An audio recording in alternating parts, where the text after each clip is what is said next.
How's it going, everybody? This is Mike Norris. I'm here today with Matt Hochberg of Hochberg Sports Marketing. How's it going, Matt? It's great to be here, Mike. It's going well. How's everything with you? I can't complain. It's Thursday, almost Friday. Matt Almost Friday. we've known each other for a little while now. We always have meetings on Fridays, so it's kind of like our thing, But Thursday today, and it's different. He doesn't have that Friday glow to him.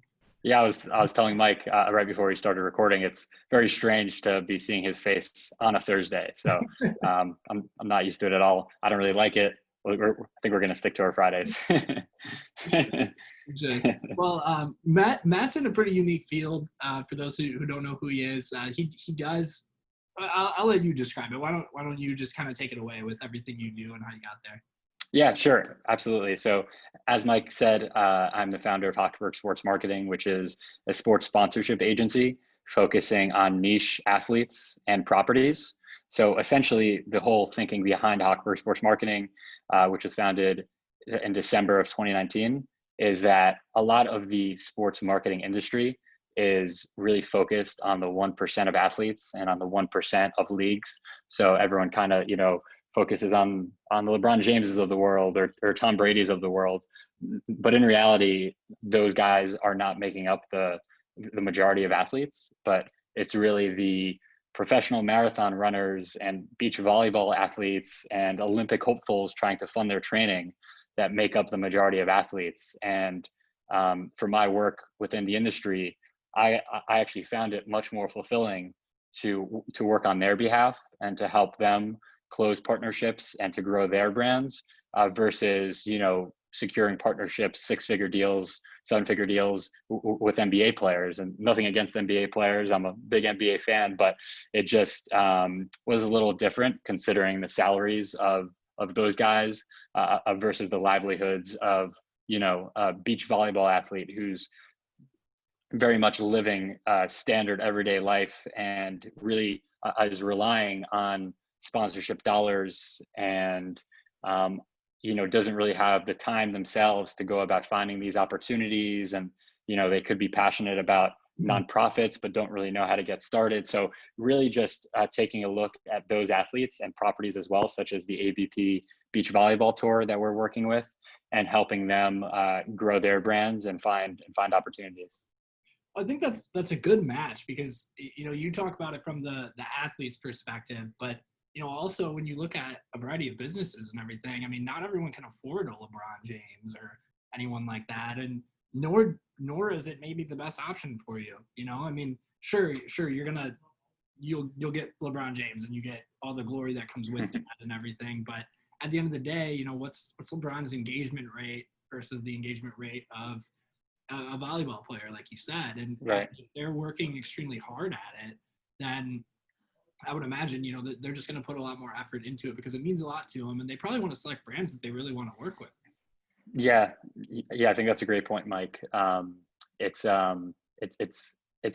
pretty interesting in the sense where some of these engagement rates, to your point, of LeBron James, who I love. I'm a big LeBron fan, but I believe his engagement rate it's about 1% on Instagram, whereas we have actually an indoor volleyball player who scores about between 15 and 20% engagement on all of her posts. Of course, she has a smaller following, but it just goes to show you that people are interested in her daily life and care about what she's posting, and they're following her for a reason. So whereas me, again, big basketball fan, I follow all of the big NBA guys, but Chris Paul, for example, I love Chris Paul. I respect him, but I don't care what he's doing on a daily basis. I'm not going to swipe up on all of his stories. It's a different type of relationship versus these athletes who are in these niche type of fields, and the relationship between them and their followers and fans. I also, I think you hit on another interesting point, which is the fact that they are very passionate about the brands they align with and are very into these deals. Sometimes in the mainstream sports world where you're getting into these athletes who are making a lot of money, I won't say in every situation, because certainly there's some partnerships where it's a great brand alignment and the athlete's super passionate about it. but I've seen time and time again in these, mainstream sports, where the athlete's just really doing it because the agent or manager presents it to them, and it's a nice 6-figure check, and it's some social media posts, maybe a couple of appearances. So why not? But with both these niche athletes, we're working with women's soccer players in the National Women's Soccer League. They are so excited to align with the brands that they do. And to be honest, it makes my life a little easier when I'm working with them. For example, we actually just facilitated a deal between one of our athletes in the National Women's Soccer League and a supplement brand. And without even me asking and without the brand asking, she put the brand's handle, she put it in her bio, which is like a brand's dream. Yeah, it's a brand's dream for the athlete to do that, but usually it takes like 10 asks for the brand or the agent to actually get the athlete to do it, whereas this athlete did it without anyone asking her. So I think that's a good example of the way in which these athletes actually treat their partners and treat their brands that they're aligned with. Yeah, and yeah, you bring up an interesting point in that it was a supplement brand. And I know that supplement brands, generally speaking, can have some trouble with advertising in general, just because, like health claims and Right. that kind of world and everything. So I would imagine it's a pretty good opportunity for brands that might be, in a little bit of those gray areas to find someone who aligns with and represents your product. I think our supplements pretty big. Yeah. No, I think that's a great point. Supplements are massive in the sports space. Massive to potentially align with athletes. In this particular partnership I'm referencing, what's even better about it, and something I love to do in a lot of the partnerships that we facilitate, is that she plays on the Chicago Red Stars of the NWSL, and this was a local Chicago supplement company, which made it that much better for to have that local alignment. It just made a lot of sense. But to your point, Mike, it's true, the supplement space is great for athletes. We definitely like to make sure that the supplements that are potentially going to be being used and promoted by our athletes are super legitimate and high quality products. So that's definitely something that we focus on, because to your point, there is a bit of a gray area, and some of it, it's not necessarily a bad thing, some of it in the gray area, but we just, of course, like to make sure that what they're aligning with is of high quality, and, they're not going to face backlash from any followers or anything like that. So I think that's very important as well. But overall, like the health and wellness space is really booming. And what's nice about these younger athletes we're working with, these millennial athletes, is that they're very particular about who they align with. They don't want to align with the Coca-Cola and McDonald's of the world. They want to align with brands that they're actually using in their daily life. And that's what I love to do is, when we actually sign on new athletes, we have them fill out a form of all current brands that they're just using in their daily life. And we'll go and take that list and then reach out to those brands, because it's to us, it's low-hanging fruit. Hey, this professional athlete loves your product already. They're purchasing your product. It's kind of a no-brainer type of partnerships, and that's where we see the most success is when that, I think the word is overused, but that authenticity really comes into play. So. Yeah, no, I think that's awesome. And I to some extent, I bet the athlete kind of feels like, in some ways, that they're proud of those brands that maybe they align with, that are a little bit of a diamond in the rough, and maybe other people don't know about, and they can help bring light to that and be a face of that brand and be aligned with the brand. And if they really believe in that brand, I think that's a really cool partnership. That's kind of it's beneficial for both sides, I would think, in that way. I know for me, when I discover something, I'd love to tell people about it. People who's like, oh man, you got to watch this on Netflix, or right. I found this on Amazon and it's this cool product and I'm telling everybody about it. I do that all the time. I would imagine maybe they do too. For sure. They definitely do. And that's where, so again, the best partnerships really happen is when there is that authentic alignment from the beginning. So sure, they may be required to do X amount of posts and X amount of stories, but really, when it is already a product that they're using, it's when they really go above and beyond. When they're posting about it just kind of organically, because again, they're using it in their daily life, and when they're for example, with the supplement brand that's in Chicago, and the athlete, she was sitting on her couch. She was sitting on her couch watching the Champions League over in Europe, and she was just snacking on the supplement company's products and posted that on her Instagram story. So again, that's what we strive for.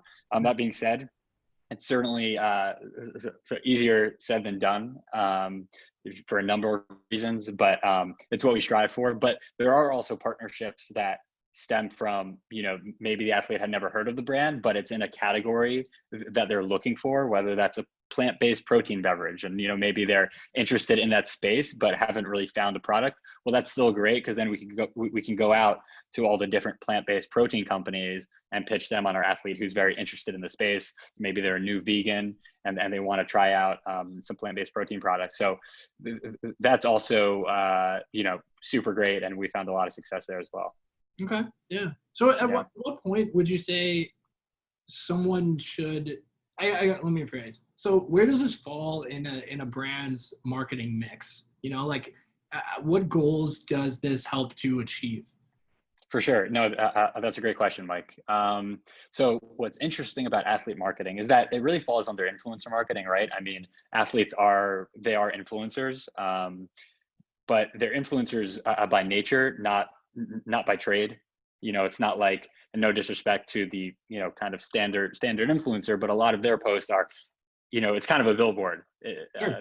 Their feeds are kind of billboards, and, I'm not saying it's not effective, but it's just different than an athlete who has trained pretty much their entire lives, has gotten to a point where they're some of the best in the country or even best in the world at what they're doing. So, they're influencers, but in my opinion, they are the best form of influencer. That being said, what's really nice about using them is that they can really fall into kind of different categories based on the goals objectives, right? So for example, we've talked to brands where they come to us and they say, hey, we don't have any content. We just need content. We've just been posting photos of our products. It's a little boring. Our engagement isn't the highest. We just need content. Well, that's great. We can use athletes essentially as photo shoots, right? So maybe they are still posting, and maybe that is a part of it. But the primary objective of that campaign would be to set them up with a photo shoot, or maybe the brand's interested in just user-generated content, and they're just doing selfie-style videos of how they're using the products on their bodies or how they're drinking them or eating them. And that's what the brand's looking for. So then the brand has that content. They can then go put that on their social feeds. They can put that on their website.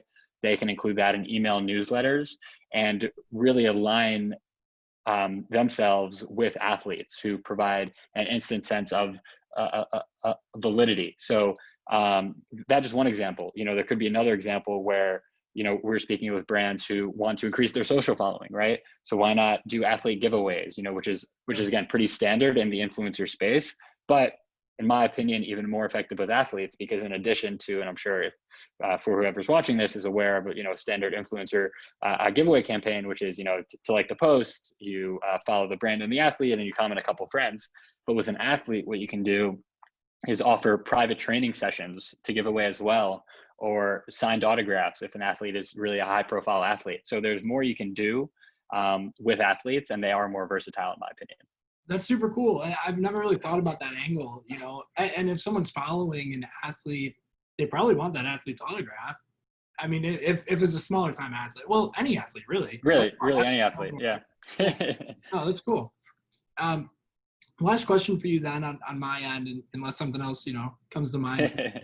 At what point would you say it's good for a brand to begin something like this? Is it something that every brand should do, whether they're late in their life cycle or just starting out? What do you think?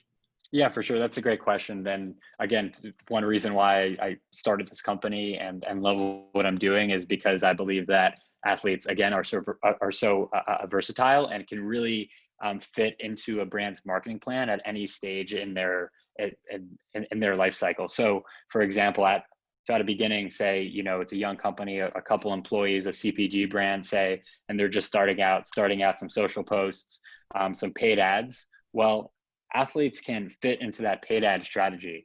Not only can, again, you reuse that content and put it in those paid ads, but you can also then actually start whitelisting the athlete accounts and running paid through them. And actually, so it's still the same way you're targeting specific groups of people. You're still running it through your Facebook business manager, but again, it's whitelisting the athlete's account, running paid through them, and it just comes off as less of an ad because people just they're not used to seeing that. And then take the other end. For example, say Anheuser-Busch, they made Alex Rodriguez, former baseball star and legend. I'm a big Yankee fan. So, but they made Alex Rodriguez the president of Presidente beer, which is one of their beers. And he became an equity investor, right? So at the other end, Anheuser-Busch actually partnered with A-Rod on an equity basis. And now he's the active president of the brand, which is pretty cool. So there's so many different ways to align with athletes, but again, that's what makes them so great because they are extremely versatile. Yeah. Well, we've seen celebrities and alcohol pairing pretty well. Who was it who just sold I forgot who. He just sold his vodka or tequila or whatever. Oh, I'm sorry? I think it was Ryan Reynolds. Oh, you're right. I think that was Aviation Gin, right? Was that Aviation? Yeah. And he crushes it. He really crushes it. He's funny dude. Yeah, but and that's a huge trend we're seeing.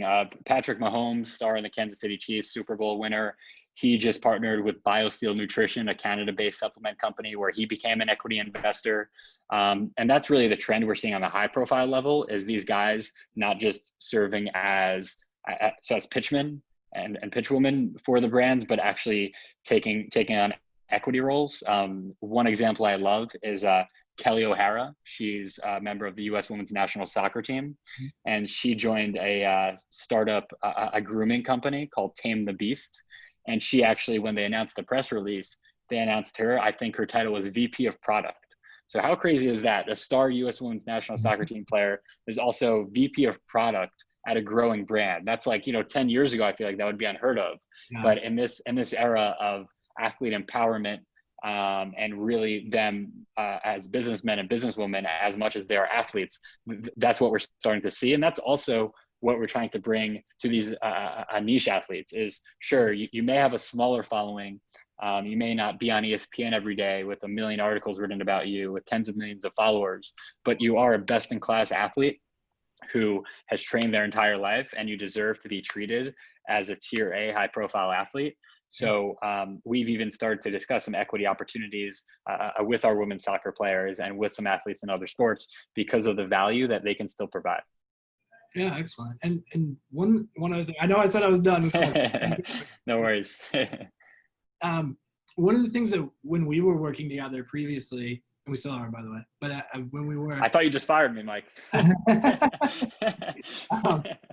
You had mentioned to me the idea of keeping everything organic to the athlete and not making things appear as an ad. Mm-hmm. And I think that's a little bit augmented by what you were saying with running ads on the athlete's account, because then it looks like it comes from the athlete. It doesn't look like an ad coming from a company. Can you touch on that a little bit as well? Yeah, I'm glad you asked because I meant to touch on that earlier. So I've been on both ends of the spectrum where brands come in, they partner with an athlete, and they want to control all of the messaging of that athlete because they're viewing it as, just another part of their marketing mix, which is true. It is just a part of their marketing mix, but it is completely different because they're dealing with another personality. They're essentially dealing with another brand, right? These athletes are brands.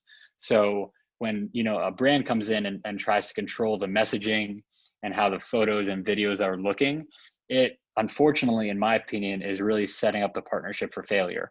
Whereas on the other end, if you allow the athlete to take the content how they feel comfortable taking the content, which will in turn allow the content to look like all of the other content on their feed and have that authenticity and have that be supernatural, it will just, I've seen time and time again, that content will perform better.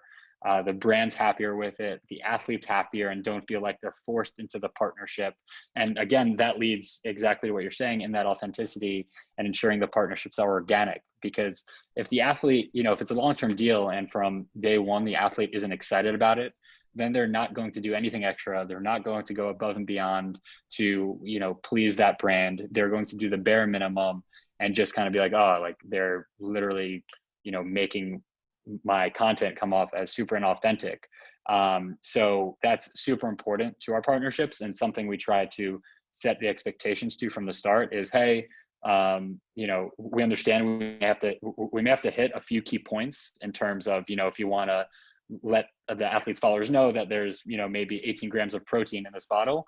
That's an important point. Sure, we can definitely fit that in, but as long as it is in that organic and authentic messaging of the athlete. Sure. Any other tips for someone who might be interested in dipping their toe in the athlete influencer space? Yeah. Tip number one is to go to hochbergsportsmarketing.com, go to contact us. Now, yeah, I mean, a tip I have would be, in addition to what we were just talking about, which is allowing the athletes to ensure that, and allow their content to be organic and authentic, but really to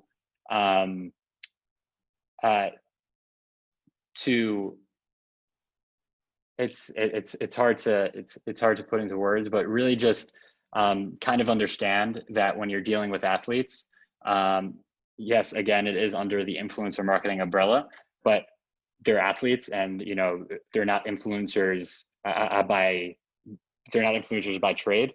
So it's important to understand that when you're dealing with them, their content, it may be a day or two late.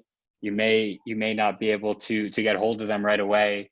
But ultimately, when it's all said and done, the content comes out great and the brands are happy. And so I would say for a brand that wants to get started, to kind of look at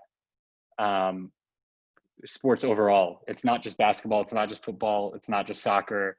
There are, dozens of sports and tens of thousands of athletes. So to really kind of cast a wide net from the start, to be able to find your few athletes, and to also know that you're not going to get it right the first time. You're going to work with a lot of athletes. Some are going to perform better than others. You're not going to drive thousands of dollars of sales from post one.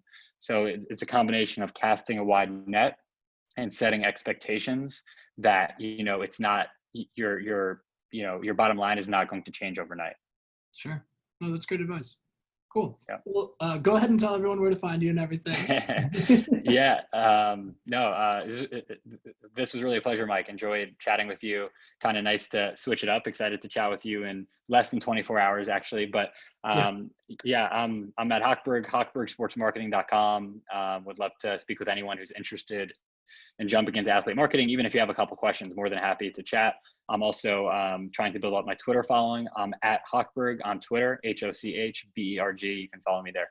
I'll follow you. I didn't know you're on Twitter. Oh, please, man, throw me a follow. I just eclipsed the 1,000 mark, so I'm pretty pumped about it. Yeah. I don't get any engagement on Twitter, man. I can't figure it out. I posted a picture of my dog today because I was like, that'll do something. That's probably the easiest way to get engagement. That's all I got, though. There you go. It's a start. All right. Well, thank you so much, man. I appreciate your time. All right, Mike. I appreciate it. Talk to you soon. Bye.